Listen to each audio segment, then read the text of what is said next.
Las profecías en la antigua Grecia vienen siendo un tema bastante importante, las cuales eran unas interpretaciones de circunstancias futuras, que en este caso el dios Apolo colocaría sobre la vida de Edipo, quien nacería siendo príncipe para convertirse luego príncipe en otra ciudad y posteriormente volver a ser rey en su ciudad natal, pero en este caso asesinando a su padre y esposando a su propia madre. Así que sean bienvenidos a este podcast, donde observaremos muchos puntos importantes de estas obras. Mi nombre es Ángel Beltrán, soy estudiante de la UMB de la Facultad de Artes en el programa de Producción y Dirección de Cine y Televisión. El día de hoy me encuentro con una muy buena amiga, Sofía, quien es estudiante de Psicología y tendrá un punto de vista muy interesante frente a lo que veremos en este podcast. Bueno, buenos días. Mi nombre, como ya lo mencionaste, es Sofía. Soy estudiante de Psicología de la Universidad Católica de Colombia y pues espero dar un buen aporte y una distinta perspectiva de lo que fue esta historia. Bueno, entonces démosle pues inicio al podcast. Primero te quiero explicar unos conceptos básicos.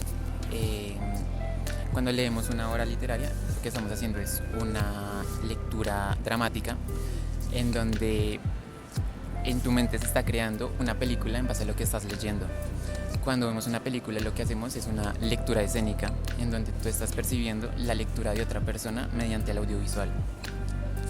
Entonces, lo que vamos es en este momento hacer es analizar tu lectura dramática junto con la mía para poderla comparar con la lectura escénica de las dos películas, de los dos audiovisuales, que son del señor Paolo Pasolini y de Philippe Saville, en cuanto a la película Edipo Rey. Entonces, para iniciar, me gustaría como tener en cuenta tu punto de vista frente a la línea de tiempo fílmica que utiliza Sófocles en la obra literaria. Bueno, personalmente siento que eso le da un muy buen aporte a la historia, en el sentido de que, digamos que la emoción se siente mucho más al sentir esa sorpresa, quizá, como lo sintió él en ese momento de estarlo recordando. Quizá no hubiera sido tan impactante si ya lo supiéramos desde antes, y el hecho de que él lo recordara nos quitaba a nosotros como la capacidad de impresionarnos al ya saberlo. Pero gracias a que siguen como esta discontinuidad del tiempo, nos da esa misma sensación de impresión de cómo él lo está viviendo al recordar que fue parte de ese hecho. Para nosotros la sorpresa de que fue parte de ese hecho. Ok, me parece muy interesante el hecho de que nomás iniciando ya tenemos como una idea muy similar, porque lo que dices es verdad. Me parece que Sófocles tuvo una muy buena jugada en el momento de elegir los tiempos de la obra, como colocarle sus flashbacks y colocarle no un tiempo lineal, sino darle sus momentos a cada tiempo en base a los recuerdos, lo cual le genera muchísimo dinamismo a la obra. Y lo que tú dices de la impresión es totalmente correcto. La obra se siente muy intensa, básicamente porque está plagada de estos recuerdos y estas emociones que se van dando mediante los recuerdos y los flashbacks. Ok, ahora para continuar te quería preguntar cómo fue la película dramática que hiciste en tu mente en las acciones, en los momentos dramáticos de la obra, cómo los imaginaste en tu mente, la película que te creas ahí. Bueno, de hecho me parece bastante graciosa esa pregunta, por el hecho de que personalmente la dialéctica que manejaba el libro no es mucho de mi agrado. Entonces pues tuve que hacer representaciones visuales bastante, no sé cómo decirlo, inusuales, diría yo, quizá modernizándolo un poco para que me pudiera atrapar un poco más la lectura y que fuera más llevadera para mí. Y bueno, considerando que era una historia con bastantes giros, y pues para mí fue más como una historia que podía convertir fácil en una novela turca, te lo digo así. Entonces literalmente así me lo imaginé, como los personajes en esas escenas, como con música dramática de fondo, así literal me lo imaginé. Ok, pues sí es cierto que digamos la dialéctica que utilizan en el texto pues es un poquito como muy anticuada por decirlo así, o no sé, me parece muy español, algo así. Entonces, bueno, no sé, a mí personalmente no me molesta tanto porque digamos que el vocablo que manejaba la antigua Grecia pues siento que es muy similar, lo esperaba de esa manera y pues digamos que ya he leído otros en los cuales pues se manejaba así, entonces no me parecía como un punto tan demarcado. Digamos que el otro punto que tocabas era como el hecho de que te lo imaginabas como una novela turca y digamos que como verlo de esa manera no lo pensé. O sea, yo como que lo tenía muy claro de que era una historia de la antigua Grecia y como que lo traté de plantear de esa manera. Entonces siento que desde hace mucho tengo como un sistema de convenciones sobre lo que era la antigua Grecia y como que lo adapté demasiado a ese punto. Digamos que el texto sí podría salirse como de contexto. Y digamos que este punto nos lleva a otro muy importante también, que es cómo fue tu lectura dramática en cuanto a los personajes, cómo te los imaginabas. Bueno, te voy a hablar de, digamos que tres principales, que es Edipo, Yocasta y Creonte. En cuanto a Edipo, la verdad yo lo imaginé como alguien delgado, alguien más tirando a sabio que a fuerte, por así decirlo. Me lo imaginé ya como un señor grande, con barba, canas, o sea, no sé, como... Muy sabio. Sí, muy sabio, muy señor sabio. En cuanto a Yocasta, me la imaginé con vestidos como en la antigua Grecia.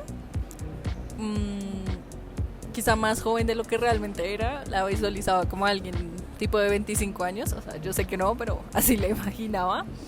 De tez pálida, como bastante sofisticada, quizá. Así la imaginaba. Y de contextura delgada.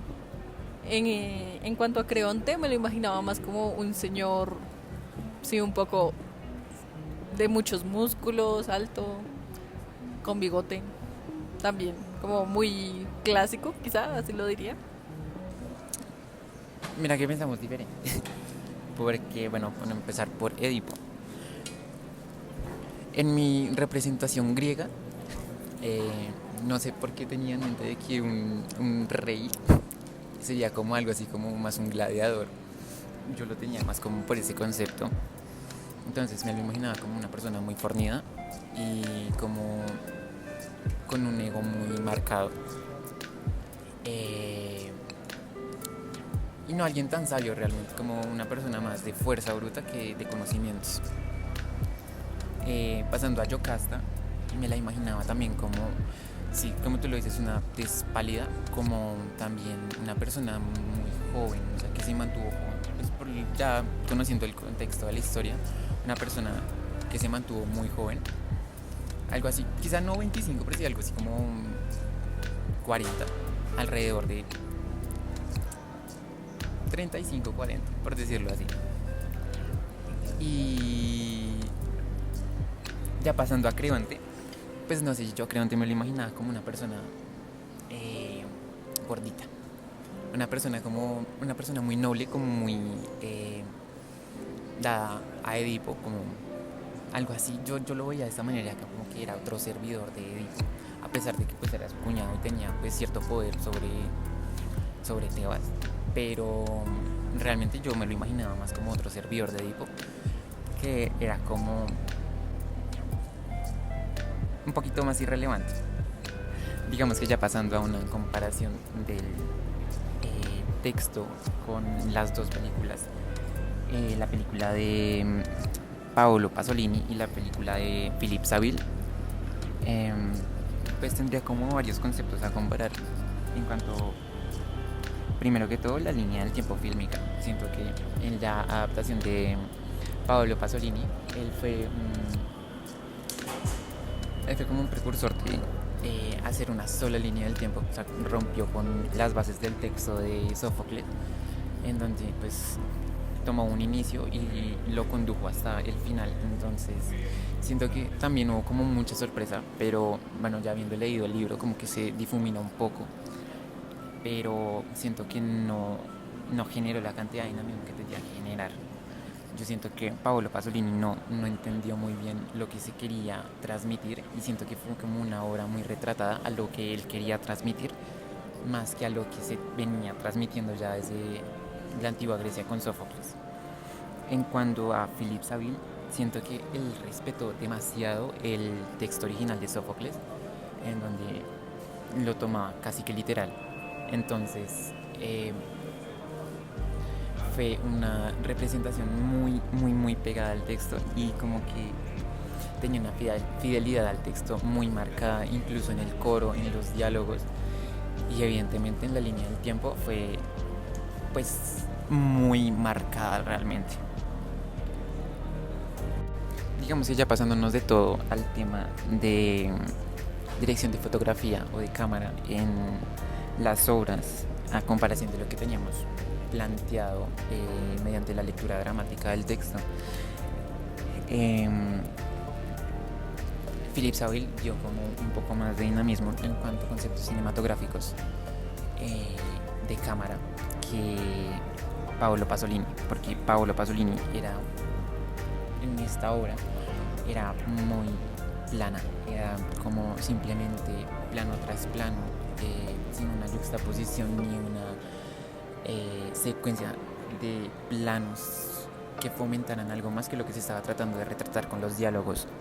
Entonces, a pesar de que no era una representación digna de un Oscar, siento que Philippe Saville dio como un poco más con ese tema también, que lo que pudo llegar a haber hecho Paolo Pasolini como tal en la obra. Entonces esto también nos abre como espacio a hablar como un poco de el sonido. Digamos que el sonido en las obras cinematográficas era pues muy evidente, pero en cuanto a sonido en el texto me podría referir primero que todo a los diálogos y segundo al coro, en donde pues son dos conceptos que siento que marcaron bastante la representación textual de Sófocles. Entonces, ¿cuál fue como tu percepción en cuanto a los diálogos y en cuanto al coro? Porque siento que son puntos claves e importantes. Bueno, pues personalmente se me hicieron innecesarios, la verdad. Al principio sí los leí, pero ya hubo un punto en el que dejé de leerlos. O sea, ya cuando aparecían me saltaba esas partes porque pues se me hacían como muy tediosos, no sentía que le aportaran algo a la historia. Supongo que en general, quizá para las películas sí daba algo, o sea, al menos un poco de entretenimiento, pero en cuanto a leerlos, no me gustaron. En cuanto a los diálogos, pues, bueno, lo que te decía al inicio, la dialéctica pues no es muy de mi agrado, pero considero que ya sí era muy... O sea, siento que estuvo bien relatado, o sea, era algo que atrapaba en cuanto a lo que quería contar. Pero en cuanto a cómo se contaba, pues personalmente no fui muy fan. Y también estoy de acuerdo en cuanto a este punto contigo, porque siento que en el texto los coros solían ser un poco tediosos de leer, porque pues en cuanto a la métrica no era tan claro captarla. Entonces siento que leerlos como un simple texto perdía un poco la noción de lo que querían transmitir. Entonces era un poco como innecesario los coros, aunque sé que los coros en los textos griegos antiguos servían como un punto entre varios conceptos del filme, bueno, de la historia. Pero siento que los coros pudieron haber sido un poco mejor relatados, porque muchas veces en cuanto a la lectura se podía perder un poco el hilo de la historia por los mismos textos, que es lo que tú venías comentando, que en algún punto te los empezaste a saltar porque no se comprendían y porque como que simplemente estaban de relleno. Entonces con eso concuerdo. Y en cuanto a los diálogos, también siento que atrapaban mucho, O sea, era como el punto fuerte de Sófocles en cuanto al texto, porque esos textos atrapaban bastante y era como que llamaban mucho la atención, y siento que en la lectura dramática que se hacía, por lo menos en mi mente, era como muy poético y era como algo que llamaba muchísimo la atención, pero siento que ya pasándolo a una representación cinematográfica, ese tipo de diálogos se convierten en monólogos, en donde ya pierden mucho su fuerza, porque en una representación cinematográfica los monólogos están mandados a recoger, y siento que las conversaciones o diálogos cortos e interpretativos como que toman la fuerza que tienen los monólogos en los textos, pero en los audiovisuales. Entonces digamos que ahora que tenemos como ya una percepción más clara de lo que tenías tú en mente y lo que yo tenía en mente y lo que se representó en los audiovisuales, todo en base al texto de Sófocles, quería preguntar sobre el concepto o la teoría de Freud frente a Edipo y lo que podría como remarcar en la historia y como en su teoría, básicamente. Bueno, pues el complejo de Edipo es una teoría freudiana que habla sobre la atracción sexual que sienten los hijos o hijas hacia sus padres del sexo distinto. Entonces, en cuanto a por qué se nombra así, pues justamente creo que esto tiene mucha coherencia, y es el hecho de que en la película, aunque no fuera intencional, porque realmente Edipo no sabía ni quién era su padre ni quién era su madre, pues termina asesinando a su padre y termina casándose con su madre y teniendo hijos con esta. Entonces, según la teoría freudiana, pues esto tendría sentido en el hecho de que dice que pues habla justamente como de este rechazo que se tiene del hijo hacia su padre del mismo sexo. El caso de los hombres, el rechazo que tienen hacia su papá porque quieren ocupar ese lugar y ser justamente ese amante de su madre y poder proveerle todo lo que le provee su padre. El caso de las mujeres pues sería la envidia hacia su madre y el querer ser amantes de su padre.